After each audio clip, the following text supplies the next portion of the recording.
Okay, so what happened in the 1950s? We were producing so much stuff in the 50s that it was going to sit on the shelf and rot unless we could figure out a way to distribute it. So we went from the industrial age to the distribution age.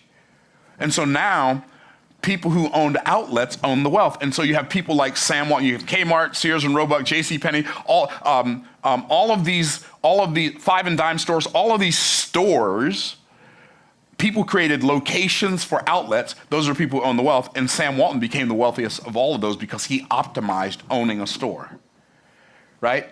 And so, but that only lasted. He went where the puck was going. He went where the puck was going. In fact, Sam Walton is the person who created, who developed the concept of supply chain distribution.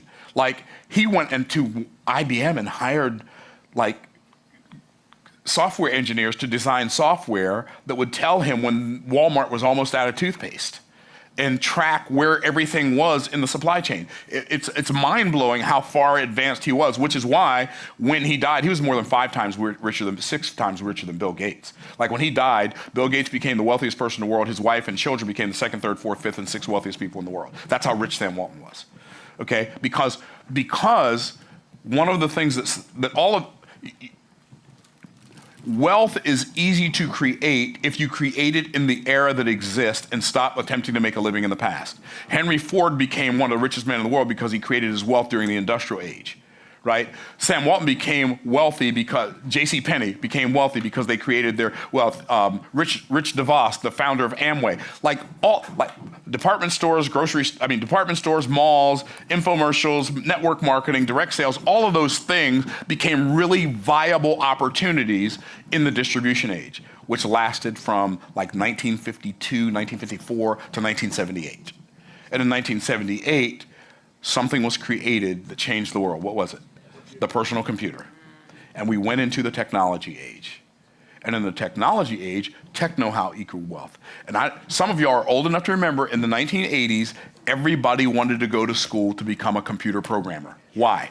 Because we saw Bill Gates, Michael Dell, Steve Jobs, all these kids in their 20s who were billionaires on the front of Time magazine. So everybody wanted to learn how to do, but if you went to school in the 80s to become a computer programmer, you were already too late. Bill Gates started learning how to program computers in 1968. Okay. So he was a decade ahead. His research was in the future, not the past. Exactly. His career was way ahead. Way ahead of its time. Way ahead of its time. Yeah. And so he was preparing himself then for what would become his later now. Okay? And most of us are optimizing for what used to be.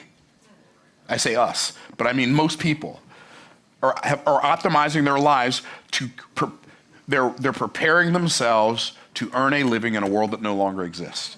And the world that exists for a shorter and shorter time period every time we go into a new economic era, which brings me to the next point. From 1978 to about 1994, that's how long the technology age lasted. And then we went into the information age with the onset of the internet, which used to be Prodigy and CompuServe, which I say those words, some of you are probably looking at like, what's that even mean? That's what the internet was before the internet was the internet, right? They were bulletin boards that you could go and read stuff on. And I can remember my brother saying to me in like the early 80s, or late 80s, not early 80s, late 80s, Byron, you don't understand. They're going to have these online stores, and people are going to buy stuff in these online malls, and you won't even have to go to the store anymore. And I said to him, these words came out of my mouth. Don't judge me. I didn't know. I didn't understand slipstreaming and be your future self now and the gap in the gate. I didn't understand any of this stuff then.